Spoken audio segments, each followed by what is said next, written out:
ప్రియమైన దేవుని కుమారులరా, అభివృద్ధి విషయంలో ఆకాశాన్ని అందుకున్న మనిషి మానవత్వం విషయంలో పటాల పంచున ఉన్నాడు. కులం, మతం, ధనం, అధికారం అనే ఉచ్చులో చిక్కుకున్న ఈ మనిషికి దిక్కెవరు? సత్యాన్ని చెప్పేదెవరు? మార్గాన్ని చూపేదెవరు? మనిషిగా తిరిగి బ్రతికించేదెవరు? ఈ ప్రశ్నలన్నిటికీ రుజువులతో కూడిన అసలైన సమాధానమే కులం కుళ్ళు, మతం మత్తు, ధనం దగ, దేవుడే దిక్కు, దేవుడే దిక్కు అనే మహాజ్ఞాన బహిరంగ సభలు. తేదీలు 2015 జూన్ 9, 10, 11 అనగా మంగళ, బుధ మరియు గురువారములలో ప్రతిరోజు సాయంత్రం 6 గంటల నుండి. స్థలం ఆనంద భారతి గ్రౌండ్స్, కాకినాడ, తూర్పు గోదావరి జిల్లా. ఇందు ముఖ్య వాక్యోపదేశకులు సహోదరులు జె మణికుమార్ గారు, క్రైస్ట్ చర్చ్, సామలకోట. ప్రత్యేక ఆకర్షణగా క్రీస్తును గూర్చిన మాటను వింటూ దృశ్యాలను తెరలపై చూడండి. ప్రేమతో ఆహ్వానించువారు బైబిల్ రీసెర్చ్ సెంటర్ విద్యార్థులు, ఇంద్రపాలెం, కాకినాడ. ఈ సభలకు అందరూ ఆహ్వానితులే.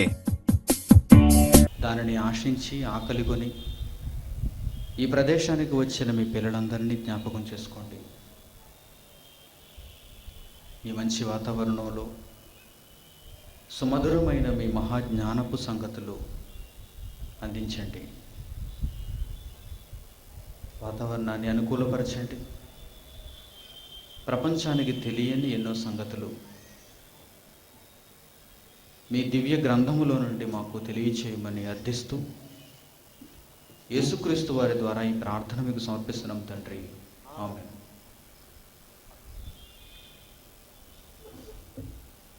సభా ప్రాంగణానికి చేరువచ్చిన నా ప్రియ సోదర సోదరీమణులందరికీ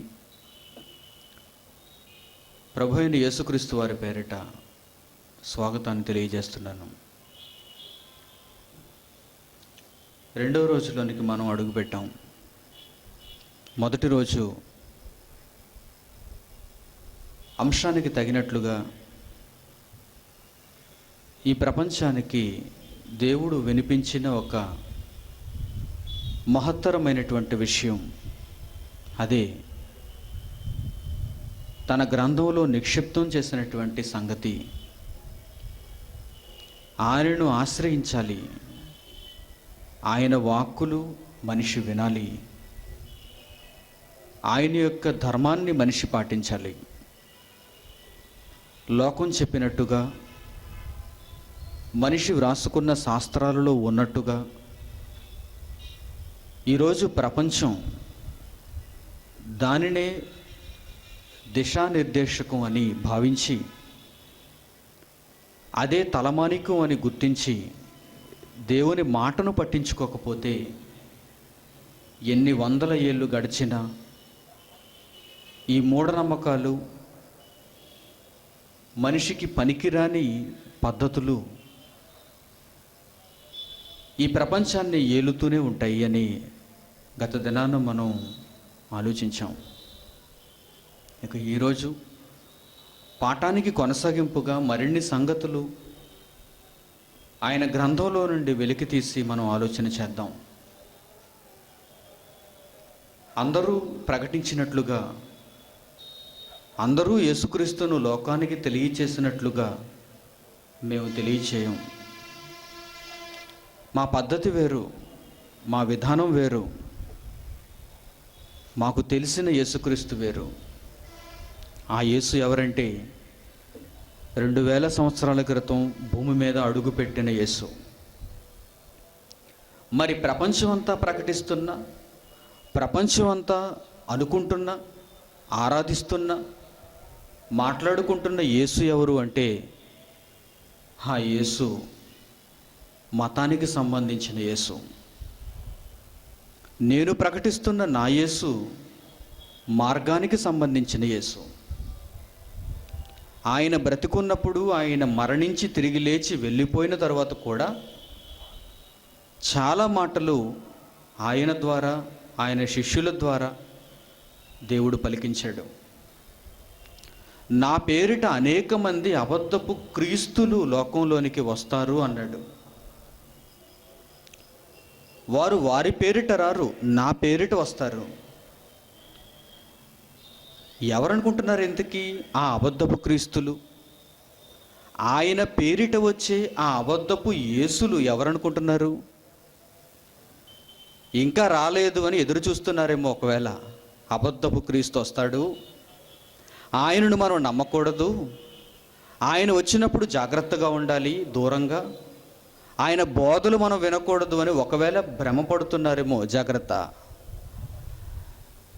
యేసుక్రీస్తు వెళ్ళిన అనతి కాలంలో, అంటే 100 ఏళ్ళు కూడా గడవక ముందే అబద్ధపు క్రీస్తులు లోకంలోనికి వచ్చారు. అబద్ధపు యేసులు లోకంలోనికి వచ్చారు, లోకంలో అడుగుపెట్టారు. అపోస్తలుడైన పౌలు కాలంలోనే అబద్ధపు క్రీస్తులు లోకంలోనికి వచ్చారు. చాలామంది అమాయకపు క్రైస్తవులు ఏమనుకుంటారంటే, కడవరి గడి రావాలి, అంత్యకాలం రావాలి, అప్పుడు సాతాను తరపున ఒక అబద్ధపు క్రీస్తు లోకంలోనికి అడుగు పెడతాడు, అతని మాట మనం వినకూడదు, ఇప్పుడు మేము క్షేమకాలంలో ఉన్నాము అనుకుంటున్నారు. కాదు, యేసుక్రీస్తు లోకంలోనికి వచ్చిందే అంత్యకాలంలో. యేసుక్రీస్తు మరియ గర్భాన పుట్టిందే చివరి గడియలో.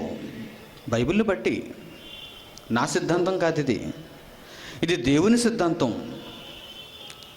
కాలం పరిపూర్ణమైనప్పుడు ఆయన కడవరి కాలములు యందు ప్రత్యక్షపరచబడెను అన్నాడు దేవుడు.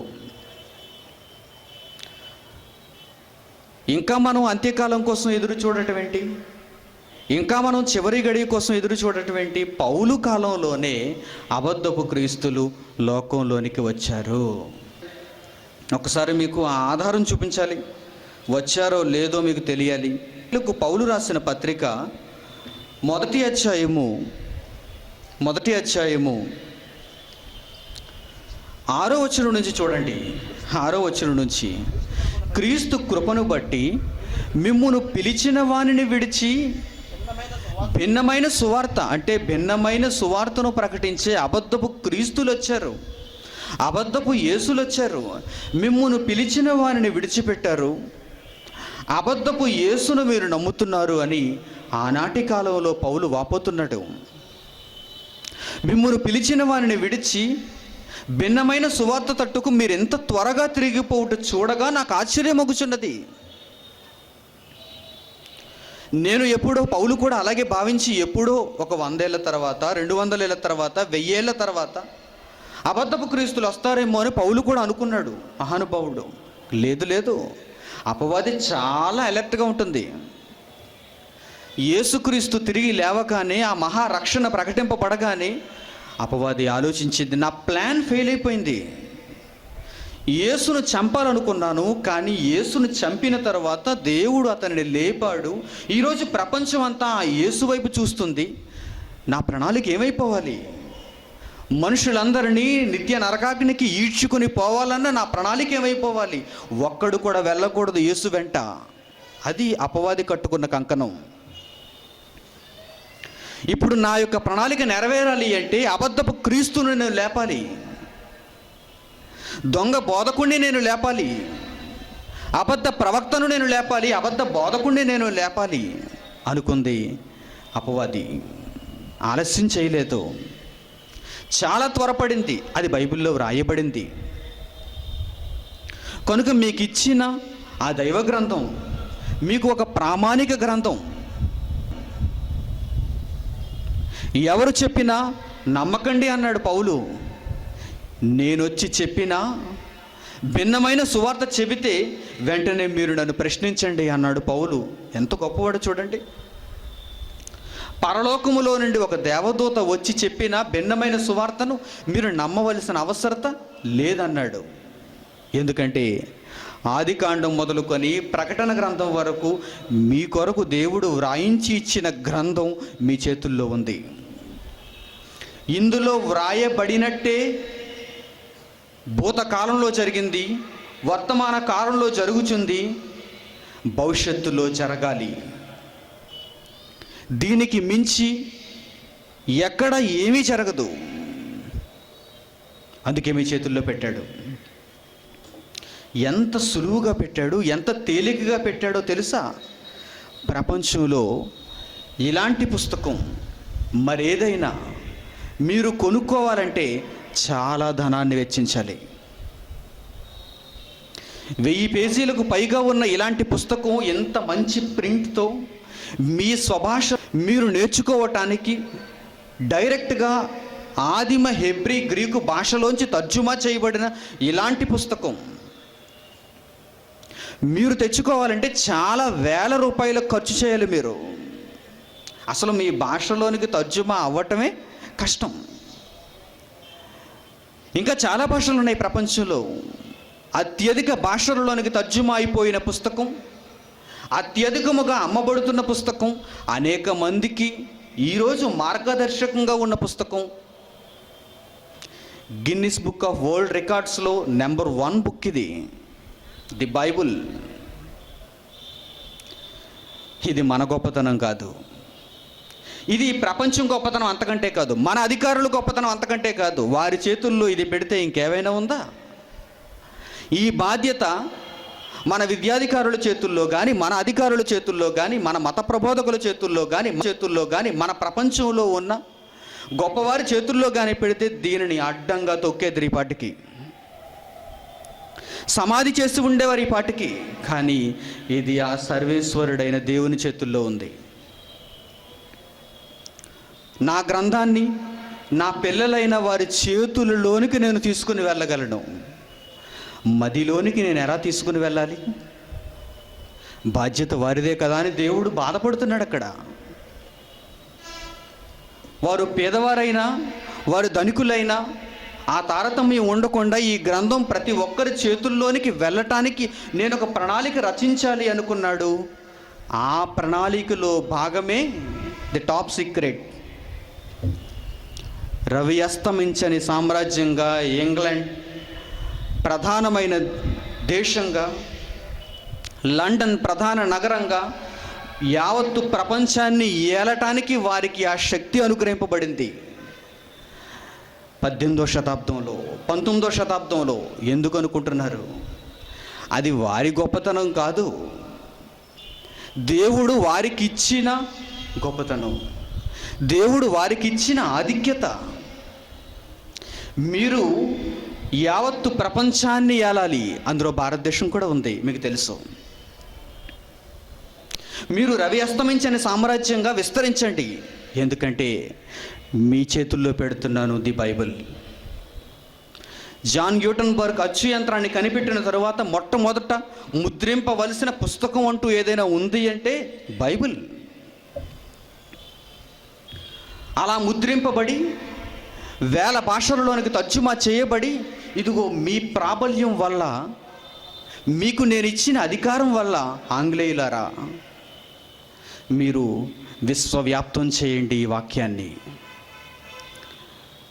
ఆంగ్లేయులు చేసింది ఎంతవరకు అంటే ఈ వాక్యాన్ని ప్రింట్ చేసి ఇచ్చారు మనకు, ముద్రించి ఇచ్చారు మనకు, ఆయా భాషల్లోనికి తర్జుమా చేసి ఇచ్చారు. కానీ అందులో ఉన్న దేవుని మనసు మనుషులకు చెప్పలేకపోయారు. అందుకే దేవుడు వారి సామ్రాజ్యాన్ని అంతమొందించాడు. మీ సామ్రాజ్యం అస్తమించాలి, భారతదేశంలో గాంధీ మహాత్ముడు రావాలి, మిగిలిన దేశాల్లో స్వాతంత్ర సమరయోధులు రావాలి, వారందరూ మిమ్మల్ని తరిమి కొట్టాలి. ఎందుకంటే పని అయిపోయింది, మీరు చేయాల్సిన పని అయిపోయింది. బైబిల్ను ముద్రించి ఇవ్వాలి, మీరు ఇచ్చేశారు. ఇక మీరు వెళ్ళిపోండి, మీ లండన్ నగరానికి మీరు వెళ్ళిపోండి, ఇంగ్లాండ్ దేశానికి మీరు వెళ్ళిపోండి. ఇప్పుడు దేవుని వాక్యాన్ని నేర్చుకొని దేవుని మనసును గ్రహించి నా పిల్లలకు చెప్పాలి. ఇప్పుడు ఎవరున్నారు? చూశాడు మరలా. ఆయా దేశాలలో, ఆయా ప్రాంతాలలో ఎవరు దేవుని కొరకు పరితపిస్తున్నారు, ఎవరు దేవుని ఇష్టాన్ని నెరవేరుస్తున్నారు, ఎవరు దేవుని నిజంగా అడిగారో, తండ్రి నీ మనసు నాకు చెప్పు, నీ ఆవేదన నాకు తెలియచేయి, నీ గ్రంథంలో వ్రాసుకున్న ఆ మాటల పరమార్థం నాకు చెప్పు, నేను నీ తరఫున నీ పిల్లలకు చెప్పాలి. అందులో నేను ఒక్కడిని, అందులో చాలామంది ఉండవచ్చు ఈ ప్రపంచంలో. మీరు కూడా అలాంటి వారు కావాలి. దేవుడు చేయవలసిన పని చేశాడు. మీ చేతుల్లోనికి ఆ బైబిల్ని తీసుకుని రావటం. ఇక మీరు చేయాల్సిన పని ఆ తండ్రి మనసు తెలుసుకోవటం, తెలుసుకున్న ఆ మనసు, తెలుసుకున్న ఆయన భావాలు ఈ ప్రపంచానికి తెలియచేయటం. కేవలం చదివితే అర్థమయ్యేది కాదు ఈ పుస్తకం. పరిశోధించాలి, ఆలోచించాలి. ఆయన మనసుతో మన మనస్సు ఒకే సరళ రేఖ మీదకు వెళ్ళిపోవాలి.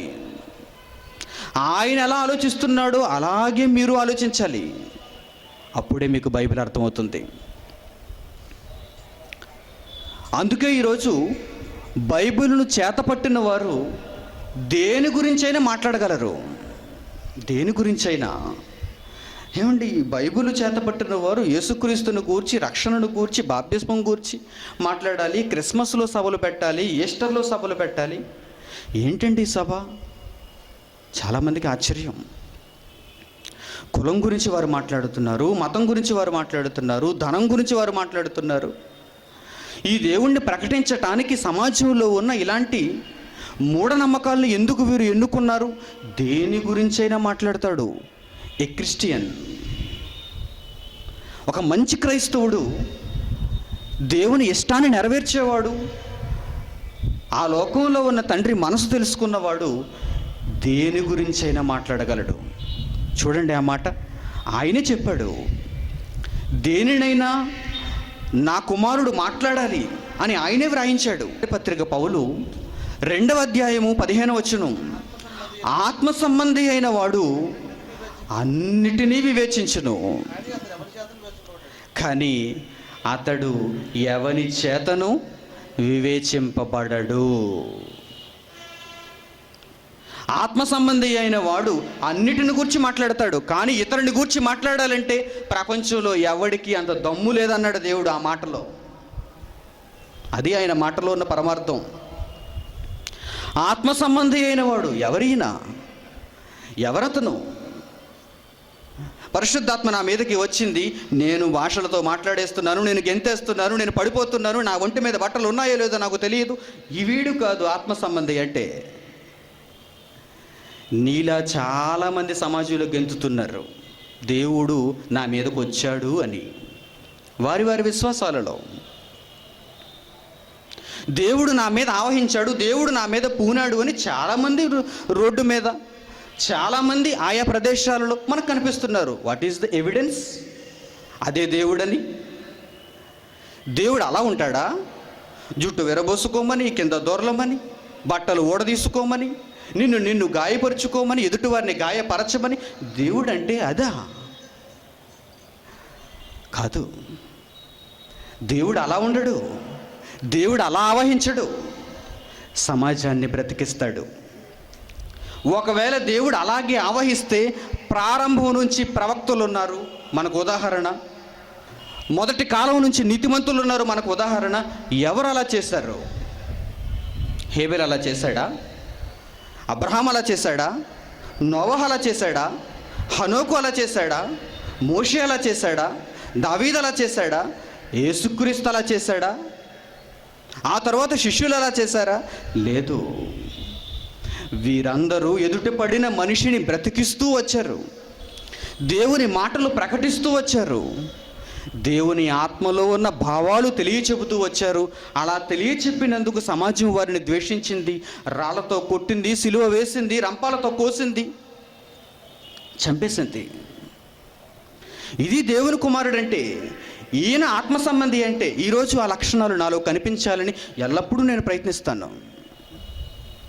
ఎగరటం వల్ల, గెంతటం వల్ల, భాషలతో విపరీతమైన అర్థాలతో నేను మాట్లాడి ప్రజలను మోసగించి నా దగ్గరకు చేర్చుకోవటం వల్ల నాకేదో పైసలు మిగలచ్చు, నేనేదో కొంత వెనక వేసుకోవచ్చు, కానీ పరలోకాన్ని కోల్పోతాను.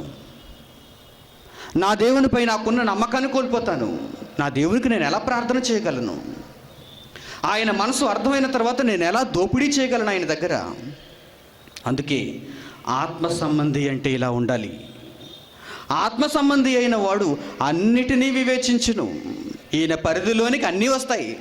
రాజకీయమా, విద్య, అధికారమా, దేశాల మధ్య స్నేహమా, వైషమ్యమా, వ్యాపారమా, పంటల, ప్రకృత, మనిషి నడవడిక? దేని గురించి మాట్లాడమంటారు? న్యాయశాస్త్రమా, వైద్యశాస్త్రమా, ఖగోళ శాస్త్రమా, భూగర్భ శాస్త్రమా, మానవ ఆకార నిర్మాణ శాస్త్రమా? ఆత్మ సంబంధి అయిన వాడు అన్నిటినీ వివేచించును. అలాగని నేను లోకంలో అన్ని విద్యలు అభ్యసింపలేదు. ఈ శాస్త్రాలన్నీ చదవాలంటే, అందులో కనీసపు ఒక బ్యాచిలర్ డిగ్రీ సంపాదించాలంటే నా జీవితకాలం సరిపోదు. మరి ఎలా మాట్లాడగలను? మరి ఎలా వీటన్నిటిని వివేచించగలడు? మూలం చెప్పేస్తాడు దేవుడు. నాకు మూలం చెప్పేస్తాడు. అది దేని మీద నిలబడిందో ఆ శాస్త్రం, ఆ శాస్త్రానికి ఉన్న ఆయువు పట్టేంటో దేవుడు నాకు అనుగ్రహిస్తాడు. అది ఏ శాస్త్రమైనా. అప్పుడు నేను దాని గురించి మాట్లాడినప్పుడు వారు నోటి మీద వేలు వేసుకోవాలి. అది దేవుడిచ్చిన ఆధారం, దేవుడు నాకు చెప్పిన మాట. ఏమండి, మీరందరూ నాలో ఉంటే ఎంత బాగుండేది, మీరందరూ నాలా మాట్లాడితే ఎంత బాగుండేది.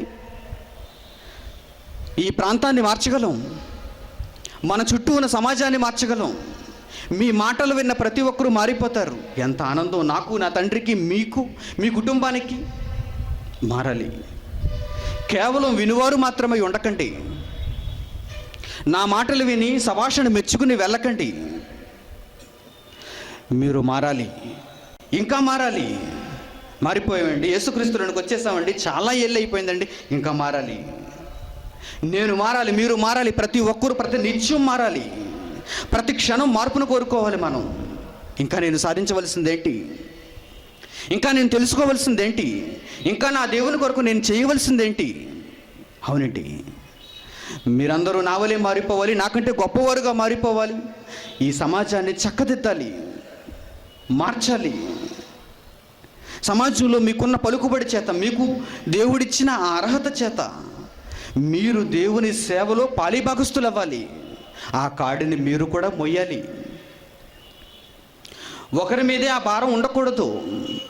నలుగురు కాడిని తీసుకుని వెళితే అందరూ దానిని పంచుకుంటే ఆ పనిని అందరికీ తేలికవుతుంది. మన దేవుని కొరకు ఈ సమాజాన్ని మార్చామన్న ఆనందం మనకు మిగులుతుంది. ఆత్మను స్వర్గానికి నడిపించుకునే అవకాశం కలుగుతుంది. అందుకే ఆత్మ సంబంధి అయిన వాని చేతుల్లో అన్నీ పెట్టానన్నాడు దేవుడు. కానీ నీ గురించి మాట్లాడాలంటే ఎవరికి అవకాశం ఇవ్వను అన్నాడు. నిన్ను గురించి ఎవడు వివేచించటానికి వీలు లేదు. నీవంత గొప్పవాడు కావాలి నా కుమారుడుగా ఈ భూమి మీద, అది దేవుని సంకల్పం.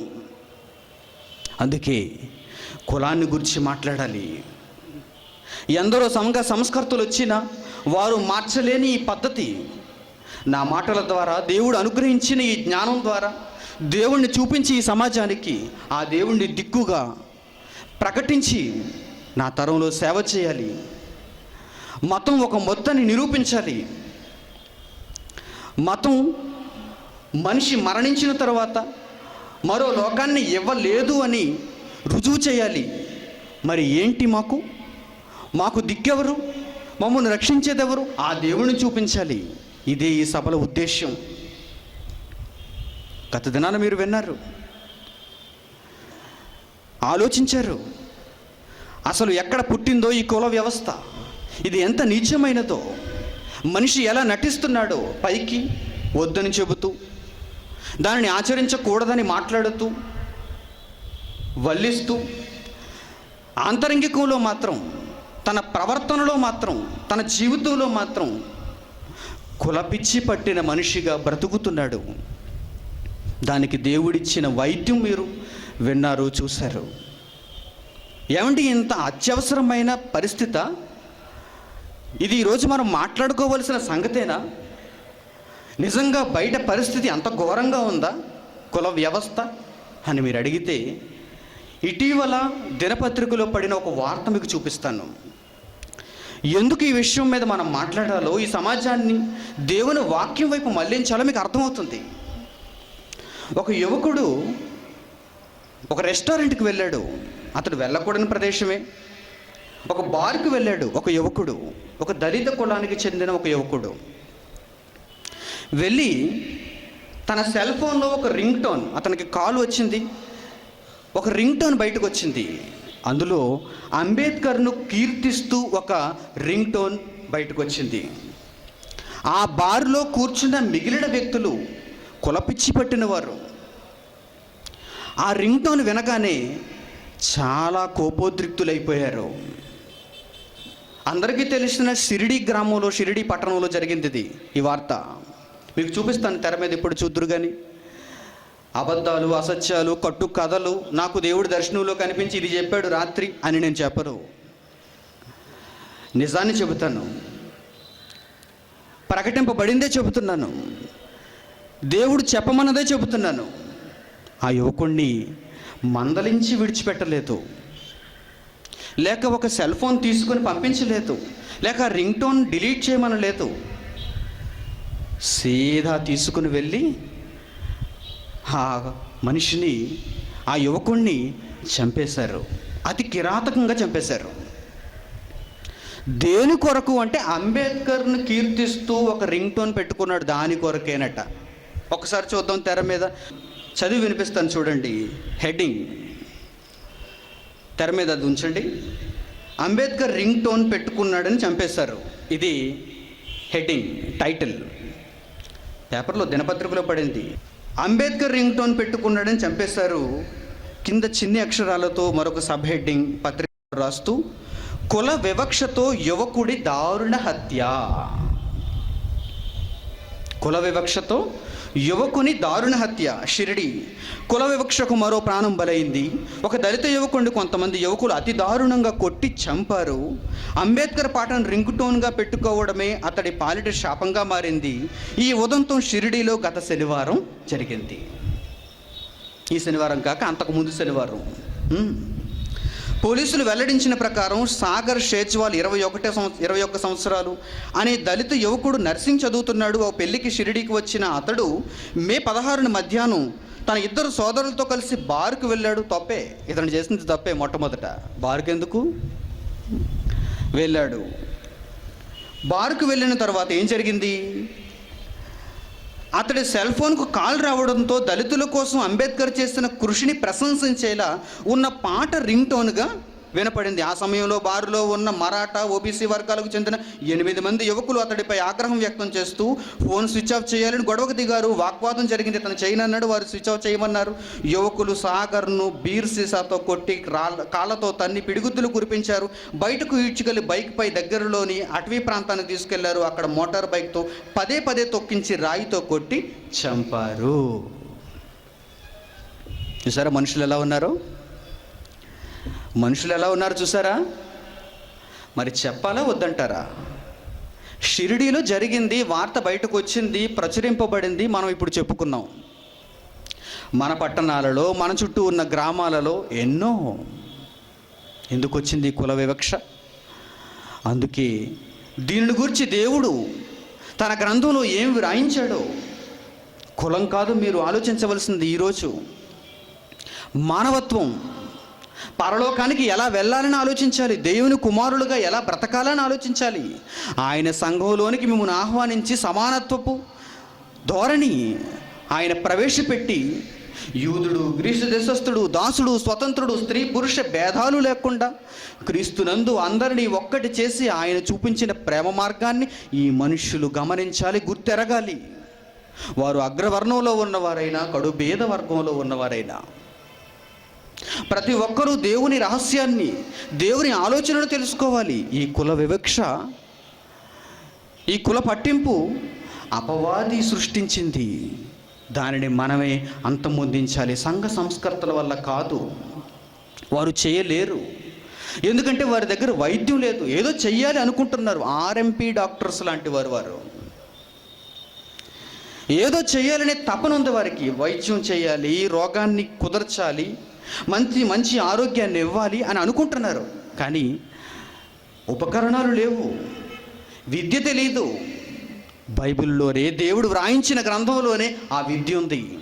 ఆ ఉపకరణాలు ఉన్నాయి, అందుకే మనమే సరైన వైద్యం చేయగలం. కానీ మనం నిద్రిస్తే ఎలా? మనం నోరు విప్పకపోతే ఎలా? మనం ప్రచురించకపోతే ఎలా? అందుకే మీరందరూ రాజులై యాజక సమూహమై దేవుని కుమారుడైన క్రీస్తును ఈ లోకానికి తెలియచేయాలి అన్నాడు. ఒక మతంగా కాదు. ఈరోజు వినబోతున్నారు, మతంగా ప్రచురించకండి యేసుక్రీస్తుని. ఇప్పటి వరకు అబద్ధపు క్రీస్తులు లోకంలో హల్చల్ చేశారు. అసలు యేసుక్రీస్తు అంటే అదేనేమో అనే పద్ధతిలోనికి తీసుకుని వెళ్ళిపోయారు లోకమంతటిని కదా. మీ అందరికీ తెలుసు,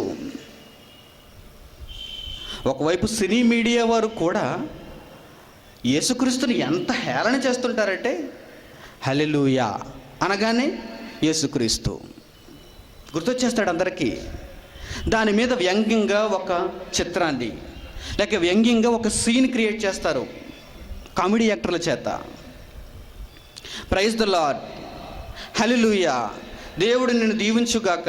ఇదేనా యేసుక్రీస్తు అంటే? నో. యేసుక్రీస్తు అంటే నీకు చెమట పడుతుంది. యేసుక్రీస్తు గురించి నీకు పూర్తిగా అర్థమైతే బీపీ రైజ్ అవుతుంది. యేసుక్రీస్తు గురించి నీకు పూర్తిగా వివరిస్తే నీ గుండె ఆగిపోతుంది. అంత గొప్పవాడు యేసంటే. ఆయన మరణాన్ని చూడలేక ఆ రోజు భూమి కంపించింది. చరిత్ర, దేవాలయపు తెర చిరిగింది. సమాధులలో ఉన్న వారందరూ పైకి లేచారు. ఏమనుకుంటున్నారు? కావలి కాయు వారందరూ భయపడిపోయారు ఆ రోజు యేసుక్రీస్తు మరణాన్ని చూసినప్పుడు. ఈ నిజముగా దేవుని కుమారుడు అన్నారు సైనికులు. అక్కడితో ప్రారంభమైంది ఆయన విప్లవం, ఆయన ప్రపంచనం, ఆయన రాజ్యం. యేసుక్రీస్తు అంటే చాలా చీప్ చేసేసారు. నా ముందు వచ్చిన చాలామంది చాలా చీప్ చేసేసారు యేసుక్రీస్తుని. క్రిస్మస్ నాడు ఆరాధించుకునేవాడుగా, గెంతులు వేయించుకునేవాడుగా, కేకులు కోయించుకునేవాడుగా, ఒక చెట్టు ఇంటిలో మొలిపించుకునేవారుగా, బెలూన్స్ కట్టుకునేవారుగా, తెల్లబట్టలు ధరించుకునేవారుగా, ఆదివారం బైబిల్ను 2 గంటలు పఠించేవారుగా. ఏంటండి ఇదంతా? యేసుక్రీస్తు దేని గురించి వచ్చాడో లోకానికి మర్చిపోయేలా చేశారు. ఈ లోకాన్ని దేవుని జ్ఞానం వైపు నడిపించవలసిన వీరు శతాబ్దాల కాలంగా ఎలా మారిపోయారు? దేవునికి అడ్డు తిరిగారు. యేసు ఏ భావంతో వచ్చాడో లోకానికి, దేనిని నివారించాలని వచ్చాడో, దేనికి ఫుల్ స్టాప్ పెట్టాలని వచ్చాడో దానినే కొనసాగించారు. నేడున్నటువంటి మన ప్రాంతంలో, మన కాలంలో మనతో పాటు నివసిస్తున్న క్రైస్తవ మత బోధకులు నిజంగా దేవుని వాక్యాన్ని ప్రకటిస్తే మీకు హెడ్స్ ఆఫ్. కానీ దేవుని వాక్యాన్ని తప్పు పడితే ఊరుకోకూడదు. దేవుని వాక్యాన్ని వక్రీకరిస్తే ఊరుకోకూడదు. ప్రపంచంలో ఇంక దేనినైనా వక్రీకరించండి, దేవుని మాటను తప్ప. ఇదే కదా చెట్టు చివరి దిక్కు. మనిషిని బ్రతికింప చేసే ఈ వైద్యాన్నే కలుషితం చేసేస్తే, ఈ మందునే కలుషితం చేసేస్తే ఇక ప్రపంచంలో దేని వలన మనిషిని బ్రతికించగలం చెప్పండి? ఇదే కలుషితమైపోయింది. ఈ బోధ కలుషితమైపోయింది. అలా అవ్వటానికి వీలు లేదు. మనలో ఊపిరున్నంత వరకు దేవుని యొక్క ఆశ ఆరిపోవటానికి వీలు లేదు. యేసు ఈ లోకంలోనికి వచ్చి ప్రకటించింది మార్గం, ది వే. ఈరోజు ఆ మత్తు ఎలా పట్టిందో ప్రపంచానికి, మతం అనే మత్తులో ఈరోజు మనుషులందరూ దైవం అనే ముసుగులో ఎలా ఉన్నారో, మత్తిల్లి ఎలా తిరుగుతున్నారో ఈరోజు మనం ఆలోచన చేద్దాం. దయచేసి కొన్ని నిమిషాలు మీరు ఓపిక పట్టి ఆలోచించండి, ఆలకించండి, గ్రహించండి. మూలాలకు మిమ్మల్ని తీసుకుని వెళ్తాను. అసలు మతం ఎక్కడ పుట్టింది? అసలు మతం అంటే ఏంటి? మతానికి ఉన్న ఒక బెస్ట్ నిర్వచనం, ఒక మంచి పర్యాయ పదం ఏంటంటే ఆచారం. ఆచారం ఒక పద్ధతి. మతానికి రీజన్ ఉండదు. మతానికి ప్రశ్నించే ధోరణి ఉండదు. మతం ఏం చెబితే దాని ప్రకారం మనం వెళ్ళిపోవాలి. అదే మతం అంటే. దానిని తెలుగు భాషలో మన పర్యాయ పదం ప్రకారం మాట్లాడుకుంటే ఆచార వ్యవహారాలు, కట్టుబాట్లు. దీనికి వారు మనిషిగా వారి పేరు పెడితే ఎవరు నమ్మరని దేవుడు పేరు పెడతారు. దీని నుండే మతం ప్రారంభమైంది. దేవుడైన వాడు, పరలోకముందున్నవాడు ఎప్పుడు ఆచారాలు మనిషికి ఇవ్వడు. ఆయన ఏం చెప్పినా దానికి ఒక రీజన్ ఉంటుంది. మతం అనే దానికి రీజన్ ఉండదు, కారణం ఉండదు. మతం ఏం చెబితే అది నమ్మాలి, మతం ఏం చెబితే అది చేయాలి. అదే మతం అంటే. అందుకే ఈరోజు సైన్స్ లేక శాస్త్రం మతాన్ని నమ్మదు. వారు నమ్మకూడనిది మతాన్నే, వారు మతాన్ని నమ్మరు. కానీ వారు కూడా పొరపాటు పడ్డారు. మతాన్ని నమ్మకపోవటం మంచిది, కానీ మతంతో వారు దేవుణ్ణి కూడా కలిపేసి దేవుణ్ణి కూడా నమ్మటం లేదు. అక్కడ వారు తప్పు చేశారు. శాస్త్రం మతాన్ని నమ్మకూడదు, నమ్మవలసిన అవసరం లేదు. ఎందుకంటే మతంలో రీజన్స్ లేవు, మతంలో నిరూపణలు లేవు. ఏం చెబితే దానిని గుడ్డిగా నమ్మాలి. అది ఒక మూఢ విశ్వాసం, గుడ్డి నమ్మకం, బ్లైండ్ బిలీఫ్. కానీ దేవుడు అన్నవాడు అలాంటి వాడు కాదు. దేవునికి మతానికి సంబంధం లేదు. దేవుడు నిరూపణ కలిగిన వాడు. దేవుని దగ్గర కారణాలు ఉన్నాయి, రీజన్స్ ఉన్నాయి. దేవుడు ఏ పని చేసినా అది అలా ఎందుకు చేశాడో ఆయన చెబుతాడు. మతం దగ్గర అది మనకు కనిపించదు. అందుకే ఈరోజు శాస్త్రం కూడా తప్పటడుగు వేసి మేము మతాన్ని నమ్మటం లేదు, మతం దేవుడు ఒకటే అనుకుని దేవుణ్ణి కూడా నమ్మటం లేదు అంటున్నారు శాస్త్రవేత్తలుగా ఉన్నవారు. చాలామంది నాస్తికులుగా మారిపోవటానికి కూడా కారణం ఇదే. మతం మీద వారికి గిట్టదు, మతాన్ని వారు ఆచరించకూడదు అనుకుంటారు నాస్తికులు. కానీ వారు కూడా పొరపాటు పడి మతం దేవుడు ఒకటే అనుకొని మతంతో పాటు దేవుణ్ణి కూడా ద్వేషిస్తున్నారు. అపవాది ఎంత చాకచక్యంగా దేవుణ్ణి పక్కన నెట్టించిందో చూడండి. మతంతో దేవుణ్ణి కలిపేసి దేవునికి మతపు రంగు అంటించి ఈ ప్రపంచం అంతా మతాన్ని ద్వేషించేలా, లేక నాస్తికులైన వారు, శాస్త్రవేత్తలు, చదువుకున్నవారు, సంస్కారం ఉన్నవారు మతాన్ని ద్వేషించేలా చేసి అందులో దేవుణ్ణి కూడా దూరం చేసేసింది. ఇప్పుడు మనం ఈ రెండింటిని విడదీయాలి. మతం, దేవుడు. దేవుడంటే మతం కాదా? దేవుడంటే మతం కాదా? అసలు మతం దేవునిలోంచే కదా రావాలి, దేవుని నమ్ముకుంటేనే కదా అది మతం అవ్వాలి. నో, మతానికి దేవునికి సంబంధం లేదు. నిజముగా దేవుడైన వాడు మతంతో సంబంధం కలిగిన వాడు కాదు. అందుకే ఈరోజు మతం మనిషిని చంపమని చెబుతుంది, తన వారిని వ్యాప్తి చెందించుకోమని చెబుతుంది, తనను వ్యాప్తి చేయమని చెబుతుంది, స్ప్రెడ్ చేయమని చెబుతుంది, అడ్డు వచ్చిన వారిని చంపేయమని చెబుతుంది. తాను బ్రతికి ఉండటానికి, తాను ఉనికి కలిగి ఉండటానికి మతం ఈరోజు ఏమైనా చేస్తుంది. కానీ దేవుడు అలాంటి వాడు కాదు. దేవునికి మతానికి సంబంధం లేదు. దేవుడు నిరూపణ కలిగిన వాడు. దేవుడు అంటేనే ఒక శాస్త్రం, దేవుడు అంటేనే ఒక శక్తి, దేవుడు అంటే ఒక ఫీల్, ఒక అనుభూతి, దేవుడు అంటే ఒక కమ్యూనికేషన్. మీ తండ్రితో మీరు మాట్లాడుకోవాలి, అదే ప్రార్థన. దేవుడు అంటే ఒక సాల్వేషన్, ఒక రక్షణ.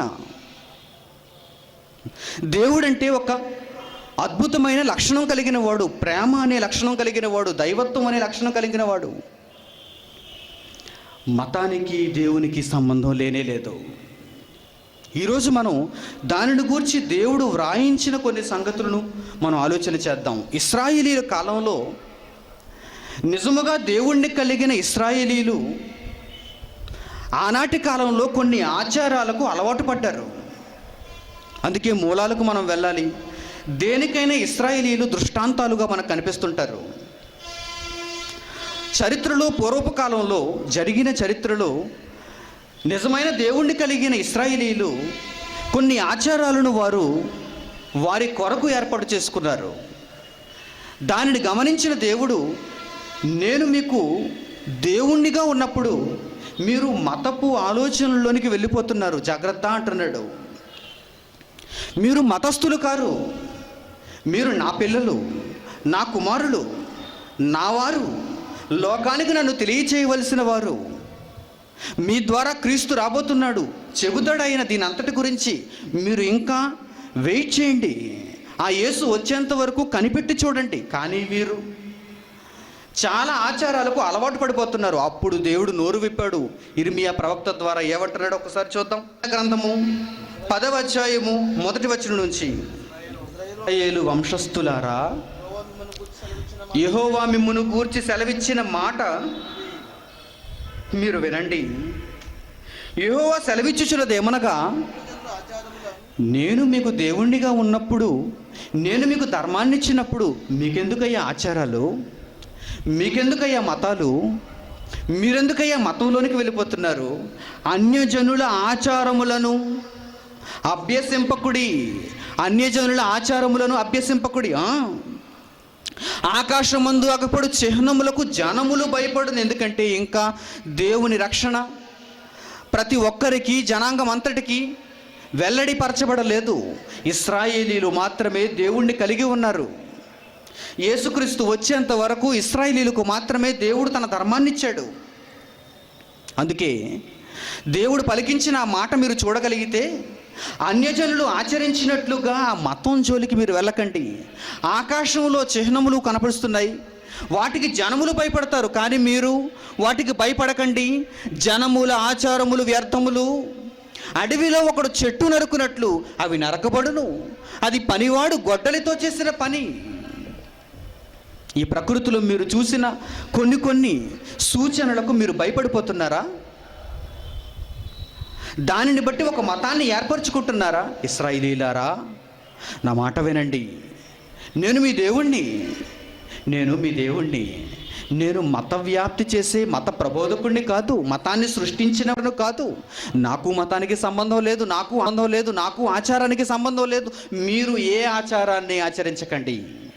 క్రిందకు వచ్చేసరికి చెబుతున్నాడు చూడండి.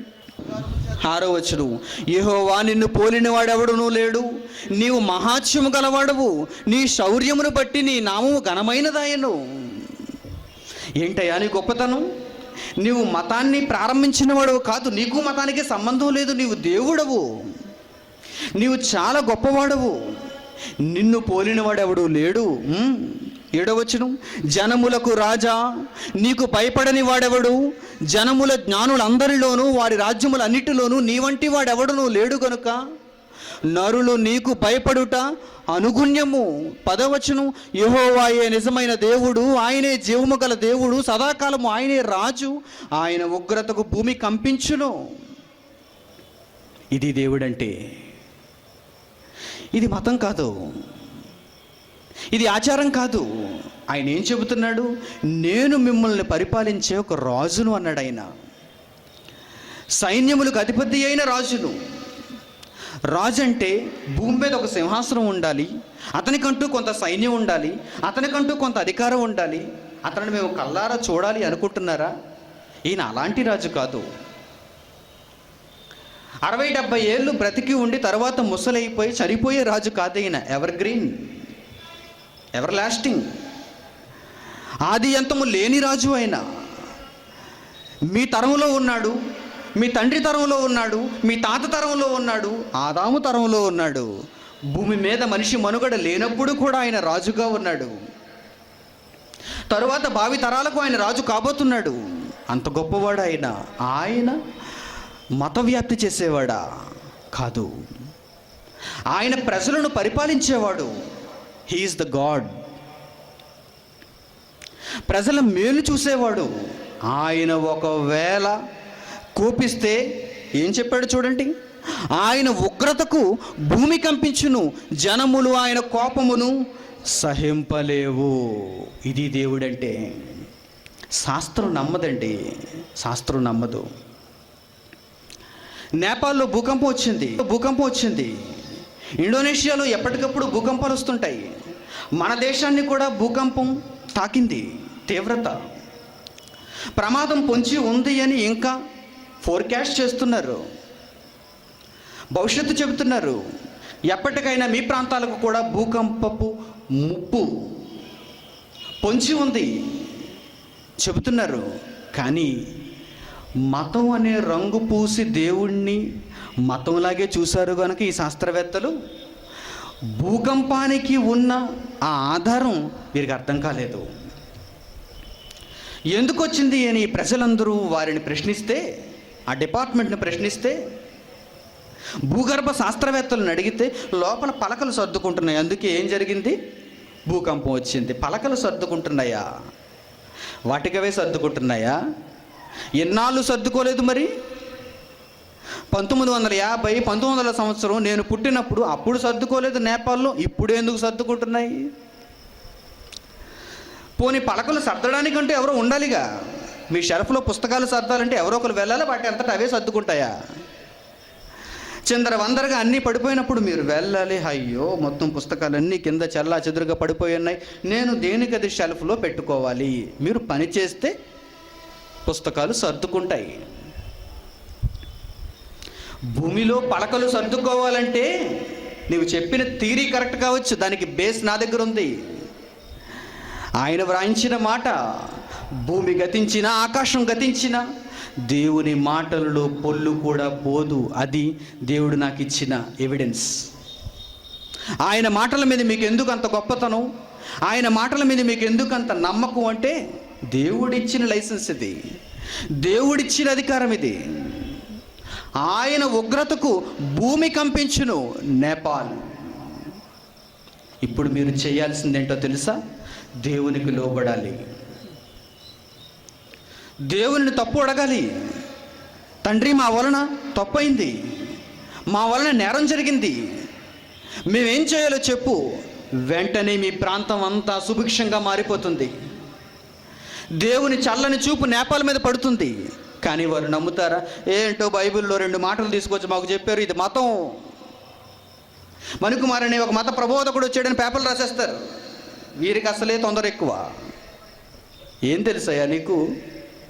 మతం అంటే ఏంటో, దేవుడు అంటే ఏంటో, దేవుని మాట అంటే ఏంటో తెలుసా?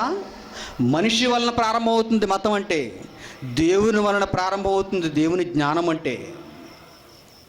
ఇది దేవుడు ఎప్పుడో రాయించాడు.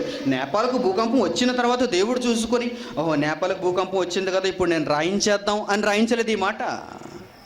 1000 సంవత్సరాల క్రితం రాయించాడు ఈ మాట.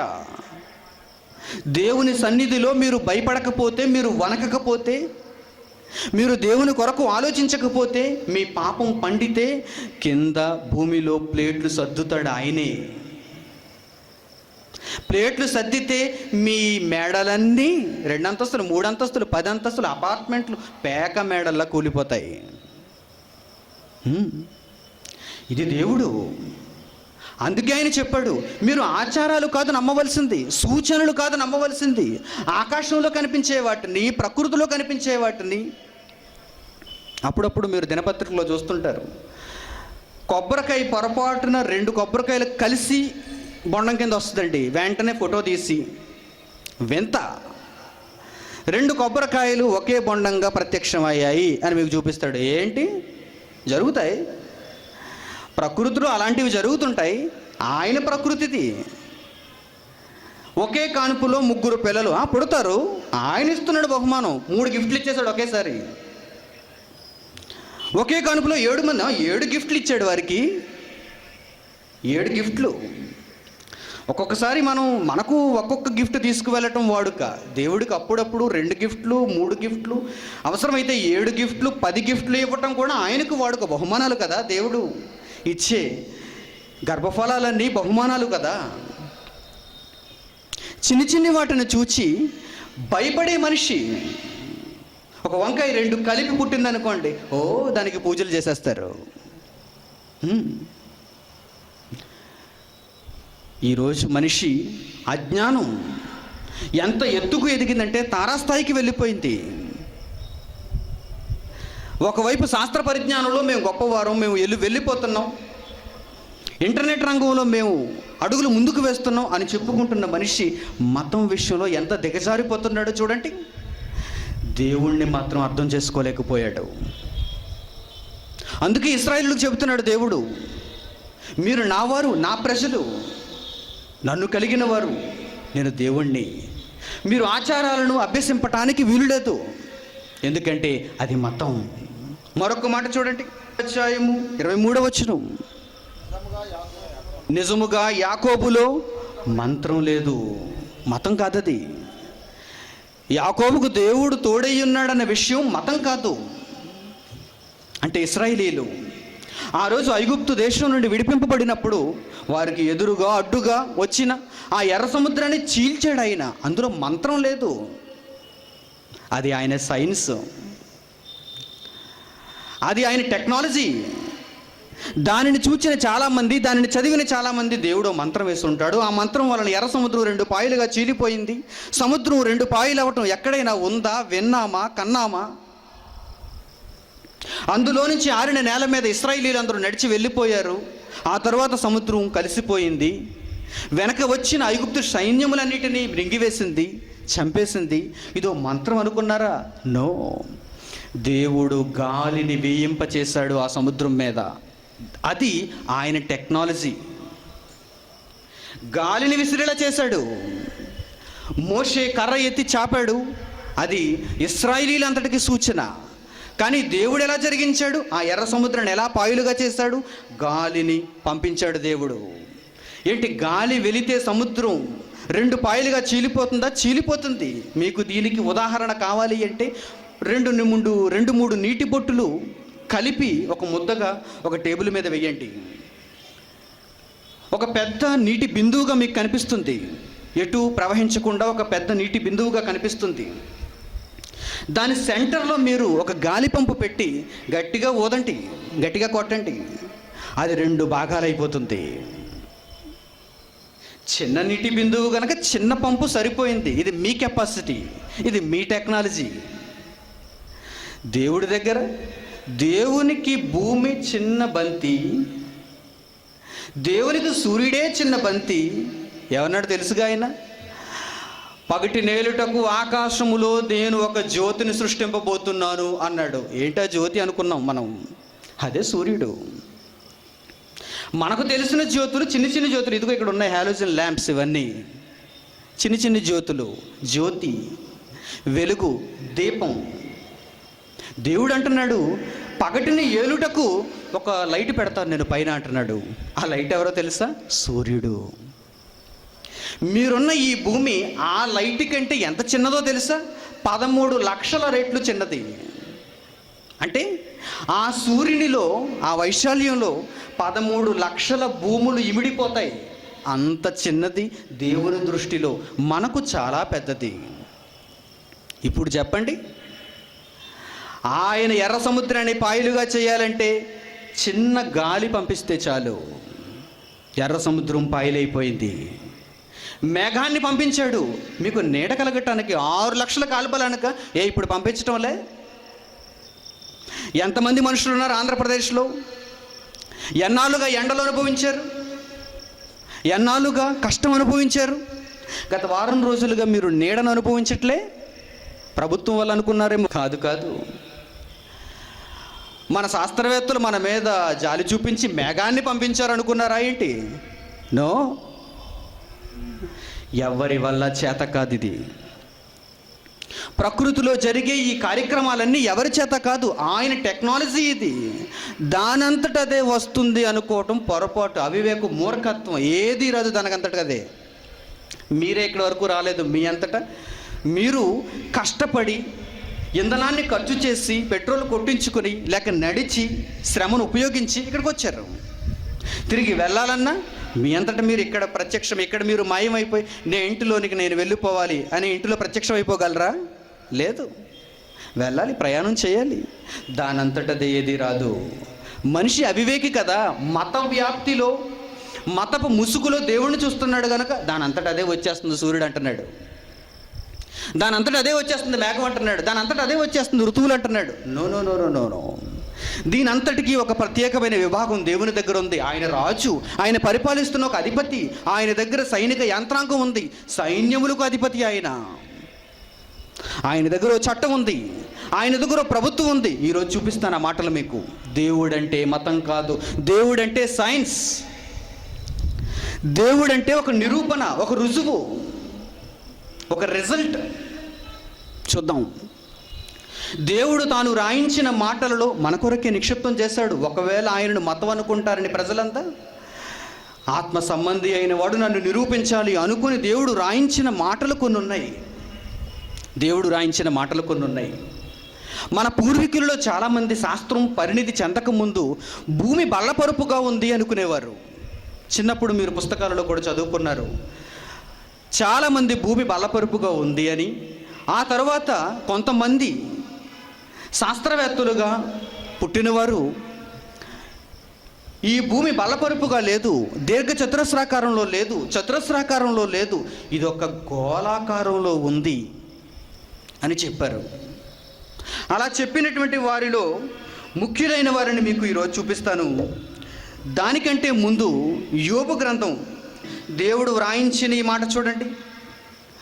యోబు గ్రంథము 37వ అధ్యాయము 12వ వచనం. ఆయన వలన నడిపింపబడినవై, ఎందుకంటే ఈయన శాస్త్రవేత్త కంటే గొప్పవాడు, హీఈస్ ద సైన్స్. ఆయన వలన నడిపింపబడినవై నరులకు నివాస యోగ్యమైన భూగోళము మీద అన్నాడు. భూమి ఎలా ఉందని చెప్పాడు ఇక్కడ. నరులకు నివాస యోగ్యమైనది భూమి అని. ఆ భూమి ఏ ఆకారంలో ఉందని మాట్లాడుతున్నాడు ఆయన. గోళాకారంలో ఉంది. ఎప్పుడు రాయబడింది యోబు గ్రంథం? యేసుక్రీస్తుకు ముందు, క్రీస్తు పూర్వం, సుమారు 2000 సంవత్సరాలకు పూర్వం రాయబడింది యోబు గ్రంథం. అతి ప్రాచీన గ్రంథం, పురాతనమైన గ్రంథం. మరి ఎప్పుడు చెప్పాడు శాస్త్రవేత్త? 15వ శతాబ్దంలో చెప్పాడు. 15వ శతాబ్దంలో భూమి గోళాకారంగా ఉందని ఒక నావికుడు ఒక చోట ప్రయాణాన్ని ప్రారంభించి మరలా భూమిని చుట్టి వచ్చి ఆ ప్రదేశాన్ని చేరుకొని 1512వ సంవత్సరంలో ఈ థియరీ ప్రపంచానికి విడుదల చేశారు. ఏంటంటే అది భూమి బల్లపరుపుగా లేదు, గోళాకారంగా ఉంది. భూమి గోళాకారంగా ఉంది. మరి దేవుడు వ్రాయించిన మాట ఎవరైనా పట్టించుకున్నారా? 1000 సంవత్సరాలకు ముందు వ్రాయబడిన మాట. ఇతడు నావికుడుగా పడవ మీద ప్రయాణం చేసి ఈ భూమిని చుట్టి వచ్చినప్పుడు వీరంతా గమనించారా, తెలుసుకున్నారా? అంతకుముందు దేవుని మాట వ్రాయబడిందని, ఆ మాటలో భూమి గోళాకారంగా ఉందని ఎవరు చదవలేదా? చదివినా ఇది మతం అని పక్కన పెట్టారా? అవును, ఇది మతం అని పక్కన పెట్టారు. దేవుణ్ణి పట్టించుకోలేదు. దేవుడు ఒక సైన్స్ అని ఎవరికి అర్థం కాలేదు. బాగా ఆలోచించండి. బైబిల్లో మత పుస్తకం, బైబిల్లో మతానికి సంబంధించిన సూక్తులు ఉంటాయి అనుకున్నారా? కాదండి. మీరు ఎన్ని కావాలంటే అన్ని దేవుడు వ్రాయించాడు. ప్రకృతి సంబంధంగా, లోక సంబంధంగా ఎన్ని రుజువులు మీకు కావాలో అన్ని రుజువులు ఆయన పొందుపరిచాడు. ఆత్మ సంబంధులుగా మీరు ఆలోచించి పరలోకాన్ని చేరాలని, దేవునికి మతం అనే ముసుగు మీరు వెయ్యకూడదని, దేవుణ్ణి ఒక రుజువు కలిగిన వాడుగా, శాస్త్రాన్ని ఎలా చూస్తున్నారో శాస్త్రం కంటే గొప్పవానిగా దేవుణ్ణి చూడాలన్నదే దేవుని ఆలోచన. ఈరోజు మనం అన్నిటికంటే సైన్స్ని నమ్మాం, మ్యాథమెటిక్స్ని నమ్మాం, సోషల్ని నమ్మాం. కాదు, దీనికంటే గొప్పవాడు దేవుడు. ఇదైనా ఒకసారి సమాధి చేయబడుతుందేమో, నాలుగు ఖర్చుకుంటుందేమో, నేను చెప్పింది తప్పు అంటుందేమో, కానీ దేవుడు అలా అనే ప్రసక్తే లేదు. భూగోళము అన్నాడు, భూమి గోళాకారంలో ఉండి తీరాల్సిందే. ఎందుకంటే హీఈస్ ద మ్యానుఫ్యాక్చరర్. తయారీ ఆయనదే, ఆయనే చెప్పాలి ఇది గోళాకారంగా ఉందో, దీర్ఘ చతురస్రాకారంలో ఉందో, రాంబస్ ఆకారంలో ఉందో ఆయన చెప్పాలి. ఆయన చెప్పాడుగా. ఇంకా ఏమన్నాడు? నరులకు నివాసయోగ్యమైన భూమి. ఈ భూమి మీద మీరు బ్రతకచ్చు, మీ నివాసాన్ని కొనసాగించవచ్చు, ఇంకెక్కడికి వెళ్ళటానికి వీలు లేదు. ఎందుకంటే మిగిలిన ఏ గ్రహము నేను నివాసయోగ్యమైనదిగా చేయలేదు. చంద్రుని మీకోసం నివాసయోగ్యమైనదిగా చేయలేదు. చూడటానికి బాగుంటుంది ఇక్కడ నుంచి జాబిలమ్మ. అలా బాగుందనుకుని శాస్త్రవేత్తలందరూ ఏమనుకున్నారు? పైసలు రాబట్టుకోవాలిగా, అమాయకుల దగ్గర నుంచి పైసలు రాబట్టుకోవాలిగా. ఒకరిని పంపించారు అక్కడికి, నీల్ ఆర్మ్స్ట్రాంగ్. కొన్ని వీడియోలు తీసుకొచ్చారు. చంద్రమండలం మీద ఫ్లాట్లు అమ్ముతున్నారు. ఎవరికైనా కావాలంటే రండి, క్యూ పెట్టండి, ఎందుకంటే మరలా అయిపోతాయి. ఆలసించిన ఆశాభంగం, వెంటనే మమ్మల్ని సంప్రదించండి అన్నారు. ఈ గొర్రె లాంటి మేకల లాంటి మనుషులు ఉన్నారు చూసారా, బాగా సంపాదించి మదం ఎక్కిన వారు. ఎక్కడి నుంచి చూస్తే బాగుంటుంది, అక్కడికి వెళ్తే బాగోదు. అందుకే దేవుడు ఎక్కడి నుంచి అక్కడ చూడమని చిన్నిదిగా చందమామని అక్కడ పెట్టాడు. అది నివాసయోగ్యమైంది కాదు. కానీ ఈ శాస్త్రవేత్తలు ఎలా మోసగిస్తున్నారు తెలుసా? ఎప్పటికీ ప్రెసెంట్ టిల్ నౌ ఈ నాసా శాస్త్రవేత్తలు వారిని నమ్ముతున్నారా మీరు? దానికి నిరూపణ ఉంటుందండి, దానికి రుజువు ఉంటుందని దాన్ని నమ్ముతున్నారా? నో నో నో, అదంతా బూటకం. ఏదో కొద్దిగా మీ పుస్తకాల్లో వ్రాసి మీకు ఇచ్చి మీకు degree, bachelor of science, bachelor of technology, master in technology, MBBS, MS, PhD, doctorate, ఏదో ఈ డిగ్రీలు ఇచ్చేస్తున్నారని. అబ్బో శాస్త్రం చాలా గొప్పదండి, మా పిల్లలకి దాన్నే నేర్పించేస్తానండి, మా పిల్లలు అందరూ ప్రావీణ్యులు అయిపోవాలండి, మా పిల్లవాడు దానిని నేర్చుకుంటే చాలా గొప్పవాడైపోతాడండి. ఏమనుకున్నారు దీనిని గురించి? దేవుని ముందు చాలా బొడ్డదిది, ఎందుకు పనికిరానిది ఇది. వాడు మోసం చేస్తున్నాడు ఈరోజు మనిషిని. చంద్రమండలం మీద ఫ్లాట్లు కొనుక్కోవాలా? భూమి మీదే సరిగా తికానా లేదు మనుషులకు. ఉండడానికి సరైన ఇల్లులు నువ్వు కల్పించలేకపోతున్నావు, 3 పూట్ల తిండిని పెట్టలేకపోతున్నావు. ఒక శాస్త్రవేత్తగా ఉండి చంద్రమండలం మీద మాకు ప్లాట్లు ఇస్తావా, అక్కడ మాకు ఆక్సిజన్ ఇస్తావా, అక్కడ మాకు తిండి పెడతావా, ఇంకేమైనా ఉందా నేను నమ్ముకుంటే? పసిఫిక్ మహాసముద్రంలో పడేస్తావు మమ్మల్ని తీసుకెళ్ళి. రోదసీ యాత్ర చేయించి మధ్యలో వదిలేస్తాడు. ఏం ఆధారం ఉంటుంది? ఇంకా ఏ గురుడి మీదో తేల్తారు మీరు, సజీవంగా కాదు. జాగ్రత్త. నరులకు భూమి మాత్రమే నివాసయోగ్యమైనది, దేవుడు పలికించిన మాటది. కానీ వీరు కోట్ల రూపాయలు ఖర్చు చేస్తూ ప్రజలను మభ్యపెడుతూ అందరికీ అక్కడ ఫ్లాట్లు అమ్మేసి అరచేతిలో స్వర్గాన్ని చూపించేస్తున్నారు. వీడక్కడికి వెళ్ళింది లేదు, కూర వండుకున్నది లేదు, అక్కడ జాబిలమ్మ మీద ఆ చల్లదనాన్ని ఆస్వాదించింది లేదు. అక్కడికి వెళ్తే చల్లదనం ఉండదు మీకు. జాబిలమ్మ చల్లదనం ఇక్కడ ఉంటుంది, అక్కడ ఉండదు. అక్కడికి వెళితే మాడిపోతారు మీరు. సూర్యుని నుంచి వచ్చే ఆ కాంతికి, చంద్రుని మీద గురుత్వాకర్షణ లేక, ఆ శక్తి లేక ఎగురుతూ తేలుతూ ఏం చెయ్యాలో తెలియక, చుట్టూ స్పేస్ సూట్తో మీ చుట్టూ ఎవరు లేని పరిస్థితుల్లో, ప్రకృతి లేనప్పుడు, ఇలాంటి చల్లని గాలి లేనప్పుడు ఏం చేస్తారు మీరు అక్కడికి వెళ్ళి? కానీ ప్రజలు ఎలాంటి వారు చూడండి, దేవుని మాటను నమ్మక వాడి మాట నమ్మారు. కోట్ల రూపాయలు వాడికి బ్యాంకులో జమ చేశారు. తప్పు చేస్తుందండి ఈ మనిషి, ఈ మానవ సమాజం తప్పు చేస్తుంది. దేవుని మాటను నమ్మరు, మతాన్ని నమ్ముతున్నారు. ఇంకా ఒకవేళ ఒక అడుగు ముందుకు వేసి శాస్త్రాన్ని నమ్ముతున్నారు. కానీ ఈ రెండింటిని మించిన వాడే దేవుడు. He is the superior, he is supreme. కాదనగలిగిన వాడు ఎవడో లేడు ఈ ప్రపంచంలో. ఎప్పటికైనా సరే ఎవడు కాదనలేడు దేవుణ్ణి. అందరూ కిమ్మని నోటి మీద వేలు వేసుకుని నాకు సంబంధించింది కాదు అని వెళ్ళిపోగలరంతే, చేత కాని వారు. కానీ వచ్చి ఎదురుగా నిలబడి దేవుడిని నిరూపించు అనగలిగిన వాడు ఎవడో లేడు ప్రపంచంలో. శాస్త్రవేత్త కూడా, విద్యావేత్త కూడా, ఎవడైనా కానివ్వండి. మరో మంచి సంగతి, దేవుడు రాయించిన సంగతి, మరో మంచి సంగతి చూడాలి. మీరు ఆశ్చర్యపోవాలి. మీ దేవుడు ఎవరో మీకు తెలియాలి. ఆ దేవుడు ఎంత మహోన్నతుడో మీకు అర్థం కావాలి. ఆయన మరో వింతను, మరో విశేషాన్ని చెబుతున్నాడు చూడండి. కీర్తనల గ్రంథము 104వ అధ్యాయము 19వ వచనం. ఋతువులను తెలుపుటకై ఆయన చంద్రుని నియమించెను. ఋతువులను తెలుపుటకై ఆయన చంద్రుని నియమించెను. చంద్రుడు ఋతువులను తెలుపుతాడని మన శాస్త్రవేత్తలు, మన చుట్టూ ఉన్నవారు ఈ మధ్య కాలంలో చెప్పారు. కానీ ఆయన ఎప్పుడు చెబుతున్నాడో చూడండి. కీర్తనాకారుడు రాసిన మాటది. 104వ అధ్యాయంలో కీర్తనాకారుడు రాసిన మాటది. కానీ 19వ శతాబ్దంలో, 1910వ సంవత్సరంలో మన శాస్త్రవేత్తలు చెప్పారు, చంద్రుని వలన ఋతువులు ఏర్పడుతున్నాయి, ఆటుపోట్లు వస్తున్నాయి సముద్రం మీద. సముద్రానికి, భూమికి, ఋతువులకు, చంద్రుడికి, సూర్యునికి ఒక సంబంధం ఉంది అని నేటి శాస్త్రవేత్తలు మొన్న చెప్పారు. సుమారు 100 ఏళ్ళైంది. 1910వ సంవత్సరంలో చెప్పారు, ఇప్పుడు 2015. 105 సంవత్సరాలైంది మన శాస్త్రవేత్త చెప్పి, 1000 సంవత్సరాలైంది దేవుడు చెప్పి. దేవుడు సైన్స్ కాదా? దేవుడు మతమా? దేవుడు ఒక ఆచారమా? కానే కాదు. దేవుడు ఒక రుజువు కలిగిన వాడు, దేవుడు ఒక నిరూపణ ఉన్నవాడు, ప్రజలందరికీ జ్ఞానాన్ని చెబుతున్నవాడు. ఇంకా ఎన్నో సంగతులు, సమయం లేక మీకు చూపించడం లేదు. ఎన్నో సంగతులు ఉన్నాయి. నేర్చుకోవాలంటే బైబిల్ రీసెర్చ్ సెంటర్కి రావాలి మీరు. ఇంద్రపాలెంలో మెయిన్ రోడ్లో ఉంది, పెట్రోల్ బంక్ పక్కన. తర్వాత మీరు సంప్రదించండి. మీ దగ్గర పైకుని తీసుకోరు, తీసుకుంటే చెప్పండి నాకు. ఉచితంగా నేర్పిస్తారు.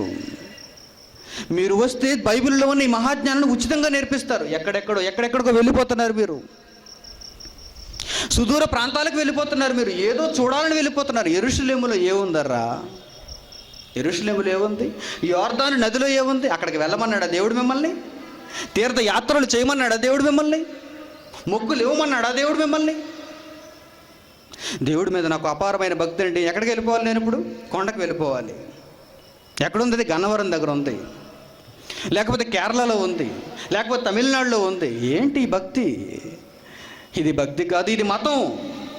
అదే మతం. ఏదో చూడాలనుకుంటున్నారు, ఏదో అనుభవించాలనుకుంటున్నారు, ప్రజలందరూ చేసిన దానిని మీరు కూడా వెంబడించాలనుకుంటున్నారు. అదే మతం అంటే, అదే మతం అంటే జాగ్రత్త. బట్ దేవుడు అంటే ఇది. దేవుడు అంటే ఒక నిరూపణ, దేవుడు అంటే ఒక బ్రతుకు, దేవుడు అంటే ఒక మార్పు, దేవుడు అంటే ఒక ప్రకటన, దేవుడు అంటే ఒక ప్రేమ, విప్లవం. ఈ దేవుడిని మీరు తెలుసుకున్నారా? ఈ దిక్కును ఎప్పుడైనా మీరు చూసారా? మతాన్నే మీరు చూసారా? బహుపరాక్. జాగ్రత్తగా ఉండండి. మిమ్మల్ని మోసపరుస్తున్నారు, ఈ సమాజం మోసపరుస్తుంది. అతి భయంకరమైన పరిస్థితుల్లో ఉన్నాం మనం. గట్టెక్కకపోతే, దేహాన్ని విడిచిపెడితే నిత్యాగ్నిలోనికి జారిపోతాం మనం. ఇప్పుడే మంచి నిర్ణయం తీసుకోవాలి. యేసుక్రీస్తు ఇలాంటి వారి కోసమే ఆయన వచ్చి సమర్థుడై, మతం ఒక మత్తు అని దానికి ఫుల్ స్టాప్ పెట్టాలనుకున్నాడు ఆయనే. మత్తయి సువార్త 23వ అధ్యాయము ప్రారంభం నుంచి. అప్పుడు యేసు జన సమూహములతోనూ తన శిష్యులతోనూ ఇట్లనెను, శాస్త్రులు పరిసయ్యులు మోషే పీట మందు కూర్చుండువారు, వీరు దేవుని ధర్మాన్ని మతంగా మార్చేశారు. ఎవరు వీరు ఇంతకీ? శాస్త్రులు పరిసయ్యులు. యేసుక్రీస్తు వారు చెబుతున్న మాట, ఆయన మతాన్ని అంతమొందించాలి అని వచ్చాడు, వైద్యం చేయాలని వచ్చాడు ఆయన, ఫుల్ స్టాప్ పెట్టాలని వచ్చాడు ఆయన. అందుకేనండి ఏమి మాట్లాడుతున్నాడో తెలుసా? ఎవరిని గురించి ఆయన ఎత్తుతున్నాడో తెలుసా? చూడండి, జన సమూహములతో ఆయన నిర్మోహమాటంగా చెబుతున్నాడు. శాస్త్రులు పరిసయ్యులు మోషే పీట మందు కూర్చుండు వారు గనుక వారు మీతో చెప్పిన వాటన్నిటిని అనుసరించి గైకోనుడి, ఆయనను వారి క్రియలు చొప్పున మీరు చేయకండి. వారు చెబుతున్నది, వారు చేస్తున్నది, వారు మీకు ప్రకటిస్తున్నది మతం. వారు చెప్పిన సిద్ధాంతాలలో ఉన్న మంచిని స్వీకరించండి, కానీ వారు చెప్పిన దానిని చేయరు. అదే మతం అంటే. చెప్పిన దానిని చేయరు, కేవలం వల్లించటం వరకే మతం అంటే. ఈరోజు సోకాల్డ్ మతములు భూమి మీద, క్రిస్టియానిటీ కూడా అందులో కలిసిపోయింది, కలిపేశారు వీరు. ముందు వచ్చిన వారు దొంగలు, వీరు కూడా క్రిస్టియానిటీని ఎలా మార్చేశారో తెలుసా? చెప్పుట మట్టుకు చెప్పుదురు కానీ చేయరు. యేసు అందుకే దీనికి ముగింపు పలకడానికి వచ్చాడండి, మహనీయుడైన. శాస్త్రులు పరిసయ్యులు చెబుతారు కానీ చేయరు. జాగ్రత్త, టేక్ కేర్. మీరు రక్షింపబడాలి. వారు చెప్పుదురే కానీ చేయరు, వారు చెప్పుదురే కానీ చేయరు. అలా మాట్లాడుతూ క్రిందికి వచ్చేసరికి అదే 23వ అధ్యాయంలో 15వ వచనం మీరు చూడండి. 15వ వచనం ఆయన ఏం మాట్లాడుతున్నాడో మీరు చూడండి. అయ్యో వేషధారులైన శాస్త్రులారా, పరిసయ్యులారా, ఒకని మీ మతములో అన్నాడు. చూడండి అక్కడ. అదే మతం అంటే, ఆచారం అంటే మతం, పారంపర్యాచారం అంటే మతం. పుదీనాలోను జీలకర్రలోను 10 వంతు తెచ్చేయండి, మిమ్మల్ని దేవుడు చల్లగా కాల్చి కాపాడతాడు. ఆదివారం గుడికి వచ్చేయండి, మిమ్మల్ని దేవుడు చల్లగా కాల్చి కాపాడతాడు. తెల్ల బట్టలు కట్టుకుని వచ్చేయండి, మిమ్మల్ని దేవుడు సంరక్షిస్తాడు. మీసాలు కొరిగేసుకోండి, మిమ్మల్ని దేవుడు కాపాడతాడు. ఏంటి భక్తి? ఆచారం ఇది. దేవుడు చెప్పని వాటిని ఈరోజు బైబిలును బట్టి, దేవుణ్ణి చూపించి, దేవుని బొమ్మను ఉపయోగించుకొని ఈ మత వ్యాప్తి చేస్తున్నారు చాలామంది. తప్పు. This is wrong. యేసు చెప్పాడు, అయ్యో శాస్త్రులారా, వేషధారులారా, పరిసయ్యులారా, ఒకని మీ మతములో కలుపుకొనుటకు మీరు సముద్రమును భూమిని చుట్టి వచ్చేదరు. ఎంత కోరిక మీకు, ఎంత ఆశ మీకు. అప్పుడప్పుడు చూడండి, మిమ్మల్ని వారి మతంలో లాక్కోవడానికి వారు పడరాని పాటలు పడతారు. మేము అలా పడుతున్నావా? I don't know who are you. మీరెవరో నాకు తెలియదు. వచ్చారు, వింటున్నారు, వెళ్ళిపోతారు. బ్రతికారా, విన్నారా, గ్రహించారా, దేవునికి కుమారులు అవుతారు. నాకేం జరుగుతుంది? నా తరములో నా తండ్రికి నేను చేయవలసిన సేవ నేను ముగిస్తున్నాను. నేను చెప్పవలసిన బాధ్యత కలిగి ఉన్నాను కనుక నేను చెబుతున్నాను. కానీ నేను చెప్పేది మతం కాదు కనుక మిమ్మల్ని నాలో కలుపుకోవడానికి నేను ఏమాత్రం ప్రయత్నించను. కానీ వారు ఎలాంటి వారో తెలుసా? అక్కడే మీరు ఐడెంటిఫై చేయాలి వారిని. ఒకని మీ మతములో కలుపుకొనుటకు మీరు ఆకాశమును భూమిని చుట్టి వచ్చేదరు. యేసు దీనికి ముగింపు పలకాలనుకునే అధ్యాయులు ఆ మాటలన్నీ ఆయనవి. దానిని గుర్చే దీనిని అంతమొందించాలనుకున్నాడు. మతం ఉండకూడదు భూమి మీద అనుకున్నాడు. దేవుని పేరు చెప్పి ఎవరు మత వ్యాప్తి చేయకూడదు అనుకున్నాడు. ఆయన మార్గాన్నే ప్రచురించాలనుకున్నాడు. కానీ అబద్ధపు బోధకులు వచ్చేసారండి, దేవుని మార్గాన్ని చెరిచేశారండి. ఆయన వెళ్ళిపోయిన తర్వాత పౌలు దేవుని మార్గాన్ని ప్రకటిస్తున్నప్పుడు ఆ రోజునటువంటి మనుషులు కూడా పౌలు చెబుతున్న వాటికి అడ్డము చెబుతూ నీవు కూడా మతాన్ని ప్రకటిస్తున్నావు అని పౌలు మీద కూడా ఈ రంగు పూస్తున్నారు. అప్పుడు పౌలు నేను ప్రకటిస్తున్నది మతము కాదు, మార్గం అన్నాడు ఆయన. చూడండి ఆ మాట. అపొస్తలుల కార్యములు 24వ అధ్యాయం 14-15 వచనాలు. ధర్మశాస్త్రమందును ప్రవక్తల గ్రంథముల యందును వ్రాయబడి ఉన్నవన్నీ నమ్మి నీతిమంతులకును అనీతిమంతులకును పునరుత్థానము కలుగబోచున్నదని వీరు నిరీక్షించుచున్నట్టు నేరం మోపిన వారు నేను కూడా దేవుని యందు నిరీక్షణ ఉంచి వారు పెట్టారు పేరు ఏమనో తెలుసా? మతభేదము అని పెట్టారట. పౌలు చెబుతున్న మాటలకు వారు మతభేదమని పేరు పెట్టు ఈ మార్గము చొప్పున నా పితరులు దేవుని సేవించుచున్నారని తమరి ఎదుట చెప్పుకొనుచున్నాను. పౌలు చెప్పేది, పౌలు ప్రకటిస్తున్నది, పేతురు చెప్పేది, యేసు చెప్పింది శిష్యులకు మార్గం. మతం కాదు అది. అందులో స్వాతంత్రం ఉంది. అది ఆచారం కాదు. మిమ్మల్ని కట్టుబాట్లకు లోను చేసేది కాదు. మిమ్మల్ని చాలా స్వతంత్రులుగా విడిచిపెట్టేది, లోకమందు మీ బ్రతుకును కాపాడేది, మీకు వాక్యాన్ని నేర్పించి నిరూపణ కలిగిన రుజువు కలిగిన ఆ దేవుణ్ణి మీకు పరిచయం చేసేది మతం కాదు. మతం అనేది ఒక మత్తు. మీరు దేవుని వైపు చూడండి, మతాన్ని విడిచిపెట్టండి. ఆ సర్వోన్నతుని వైపు చూడండి. ఆయన ముందు ఇవన్నీ నేల ఒరిగే సమయం రాబోతుంది. ఇవేవి పనిచేయవు. యేసు రెండవ రాకడలో పరలోకానికి ఈ సంఘాన్ని, ఈ రాజ్యాన్ని తీసుకుని వెళ్ళబోతున్నప్పుడు ఆ మార్గం నిలబడుతుంది తప్ప మతములన్నీ నేల కలిసిపోక తప్పదు, కాలగర్భంలో కలిసిపోక తప్పదు. ఎందుకంటే ఇవి చేస్తున్నవన్నీ అకృత్యాలు, అక్రమాలు. ఒకరిని తమ మతంలో కలుపుకోవడానికి చాలా చేస్తారు వీరు. అవసరమైతే మారణకాండ సృష్టిస్తారు, చంపేస్తారు మనుషులని, బాంబులు పెడతారు. మత కల్లోలాలు మీరు విన్నారు పేపర్లలో. మతానికి సంబంధించిన అల్లర్లు మీరు విన్నారు. ఎన్నో మన దేశంలోనే జరిగాయి చరిత్రలో. ఇవన్నీ దేవుడిని చూపించేవి కావు. ఇవన్నీ మహారాజ్యాన్ని మీకు ఇచ్చేవి కావు. దేవుని వాక్యం తప్ప, దేవుడు తప్ప. చివరిగా మరొక మాట ఆయన పలికించిన మాట యెషయా గ్రంథం 30వ అధ్యాయం 12వ వచనం నుంచి, అందుచేతను ఇశ్రాయేలు యొక్క పరిశుద్ధ దేవుడు ఇలాగూ సెలవిచ్చుచున్నాడు, మీరు ఈ వాక్యము వద్దని త్రోసివేసి బలాత్కారమును కృత్రిమమును నమ్ముకొని ఇంకా మీరు సైన్స్ కావాలని సైన్స్ వైపు పరిగెడతారా? అది ఆర్టిఫిషియల్, అది ప్రకృతి సంబంధమైనది, అది కృత్రిమమైనది. మీరు దేవుని వాక్యము త్రోసివేసి బలాత్కారం. అది ఈ ప్రపంచంలో దేవుని వాక్కు తప్ప ఏదైనా ఉంది అంటే, మతం ఉంది అంటే అది బలాత్కారం అండి. మిమ్మల్ని ఆవహిస్తుంది, అది చెయ్యలా అంతే. దేవుడు ఎప్పుడు అలా చెప్పడు. తెల్లవారుజామున లేగంతే అంటుంది మతం. దేవుడు ఎప్పుడు అలా చెప్పడు. నువ్వు ఈరోజు తినకూడదంతే, దేవుడు ఎప్పుడు అలా చెప్పడు. నువ్వు పలానా పదార్థం తినకూడదంతే, దేవుడు ఎప్పుడు అలా చెప్పడు. ఎందుకంటే మీకు స్వాతంత్రం ఇవ్వాలనుకున్నాడు ఆయన. క్రీస్తులో స్వాతంత్రం ఉంది మీకు. నువ్వు పలానా మాట మాట్లాడకూడదు, పలానా వ్యక్తిని ముట్టుకోకూడదు, పలానా ప్రదేశానికి వెళ్ళకూడదు. ఏంటది? అదే మతంలో ఉన్నది, అదే ఆచారంలో ఉన్నది.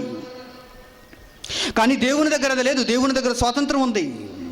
దేవుని దగ్గర స్వాతంత్రం ఉంది. చూడండి, దేవుడు ఏమంటున్నాడు చూడండి, మీరు ఈ వాక్యము వద్దని త్రోసివేసి బలాత్కారము నమ్ముకుంటున్నారు. ఈ ప్రజలందరూ బలాత్కారం వైపు వెళ్ళిపోతున్నారు. మమ్మల్ని బలాత్కరించు మతమా మమ్మల్ని బలాత్కరించు, మమ్మల్ని చంపే.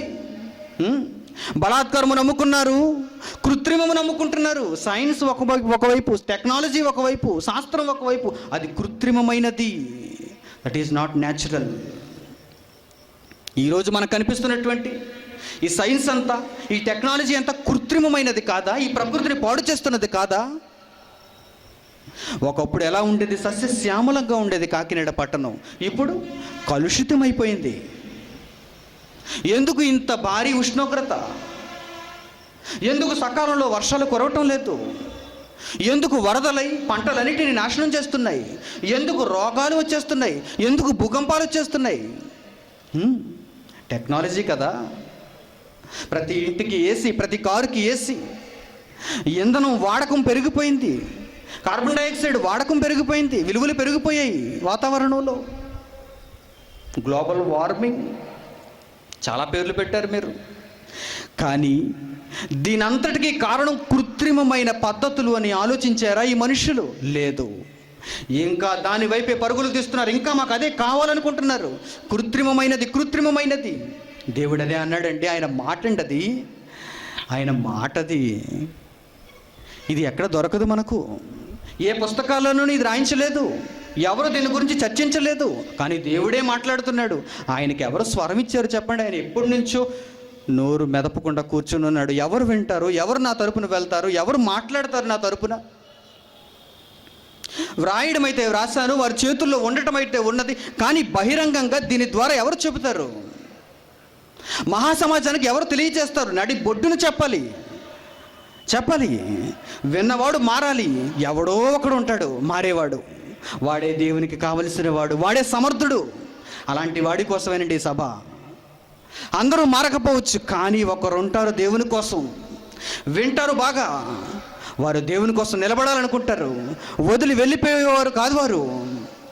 దేవుని కోసం నిలబడేవారు, దేవునికి స్వరాన్ని ఇవ్వాలనుకునేవారు, దేవుని కార్యక్రమాలు జరిగించాలనుకునేవారు. ఇక నా జీవితంలో నేను కష్టపడితే దేవుని కోసం కష్టపడాలి అనుకునేవారు ఉంటారు ఎవరో ఒకరు మీలో. వారి కొరకే ఈ కష్టం, వారి కొరకే నేను మాట్లాడుతున్నాను. మిగిలిన వారందరూ పొల్లుకాయలు వెళ్ళిపోతారు.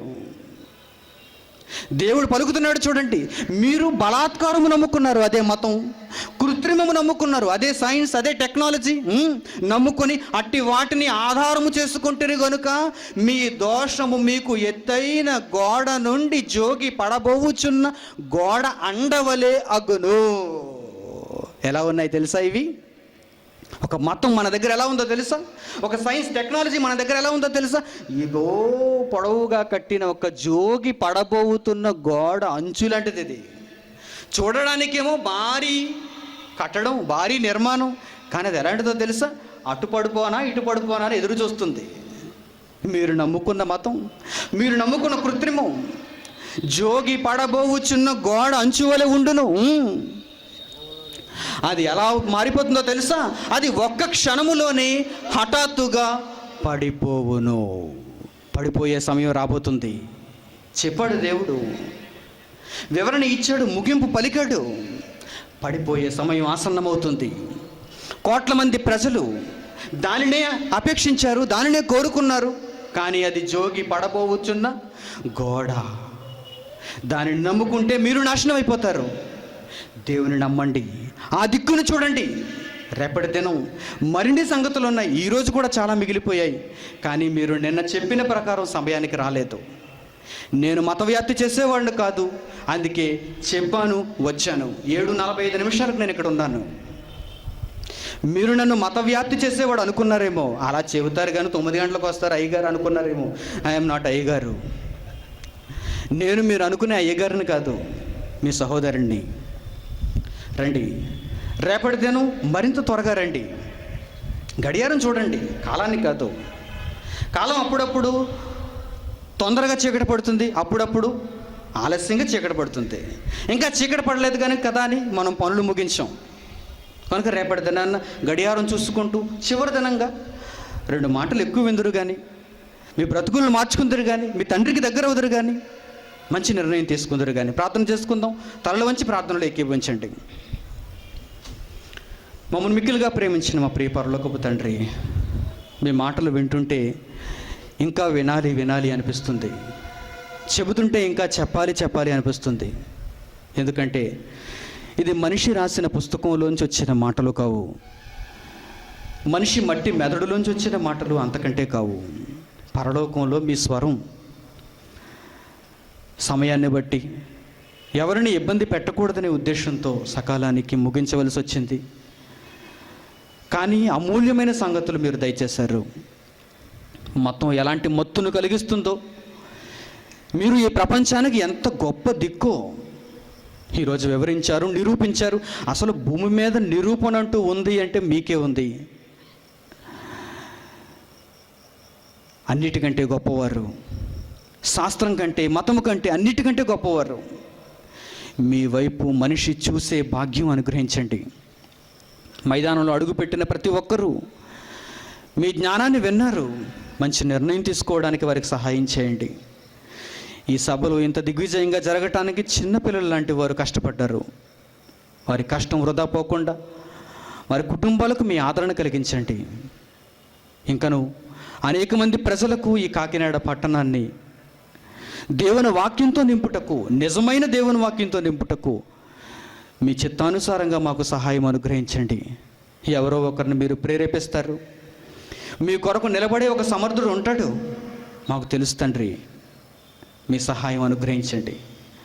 మీ మాటలు సమాధి కాకూడదు, అవి వీధులకు వెళ్ళాలి, అనేక చోట్ల ప్రకటింపబడాలి. మీ నోరు మోగబోకుండా మీరు చెప్పాలనుకున్న ప్రతి సంగతి మీ పిల్లలకు వినిపించాలి. సహాయం చేయండి. మంచి వాతావరణం అనుగ్రహించారు. రేపటి దినం మరిన్ని సంగతులు మాకు దయచేయండి. మమ్మను మీకు మరింత దగ్గర చేసి ఆ మార్గం మాకు చూపించి యేసుక్రీస్తు వారి ద్వారా మిమ్మల్ని చేరుటకు మాకు మెలకువలు నేర్పించండి. తిరిగి ఎవరింటికి వారు వెలుచుండగా మార్గంలో ప్రతి ఒక్కరికి క్షేమం అనుగ్రహించండి. యేసుక్రీస్తు వారి ద్వారా ఈ ప్రార్థనలు మీకు సమర్పిస్తున్నాము తండ్రి. ఆమేన్. మన తండ్రి అయిన దేవుని ప్రేమ, ఆయన కుమారుడైన యేసుక్రీస్తు వారి కృప, పరిశుద్ధాత్మ దేవుని యొక్క అన్యోన్య సహవాసం మనందరికీ సదాకాలము తోడే నిలుచునుగాక. ఆమేన్. అందరికి వందనములు. సెలవు.